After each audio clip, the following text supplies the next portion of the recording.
सुनील तटकरे आता पवारांना मार्गदर्शन करतायत। एकेकाळचे चेले आता शरद पवारांना सोबत न घेण्याची भूमिका घेतात। विलीनीकरणाच्या चर्चांवर संजय राऊतांचं विधान। शपथविधी 15 दिवसांनी घेतला असता तर काय बिघडलं असतं? सुनेत्रा पवारांच्या शपथविधीवर शेतकरी कामगार पक्षाच्या जयंत पाटलांची टीका। पुण्यातील मुंडवा जमीन व्यवहार प्रकरणी पार्थ पवारांना क्लीन चिट नाही। खर्गे समितीचा अहवाल अद्याप तयार झालेला नसल्याची सूत्रांची माहिती।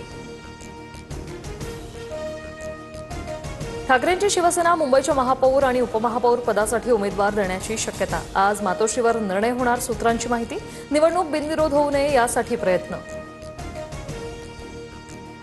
नाशिकमध्ये महापौर निवडणुकीपूर्वी नगरसेवक सहलीला उद्या होणाऱ्या महापौर पदाच्या निवडणुकीआधी अज्ञात स्थळी सहल नगरसेवक एकत्र राहावे यासाठीच सहलीचं आयोजन। राज ठाकरेंच्या उपस्थितीत मनसेची बैठक। 2029च्या विधानसभेसाठी आतापासूनच संघटना बांधणीची गरज। राज ठाकरेंचे मुंबई अध्यक्ष आणि उपाध्यक्षांना आदेश।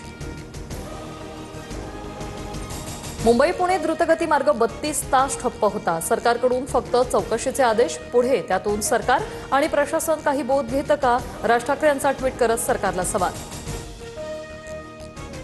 10 वेळा पक्ष बदलणारा माणूस म्हणतोय मी भाजपमध्ये जाणार। जयंत पाटलांचा सदाभाऊ खोत यांना टोला। थोड्या दिवसात जयंत पाटील भाजपमध्ये येतील, खोतांनी केलं होतं वक्तव्य। भारत चॅरिटीमध्ये TV9 मराठी अव्वल स्थानी। महाराष्ट्राच्या प्रेक्षकांची फक्त TV9 मराठीलाच पसंती। बातम्यांच्या जगात TV9 मराठीच नंबर 1।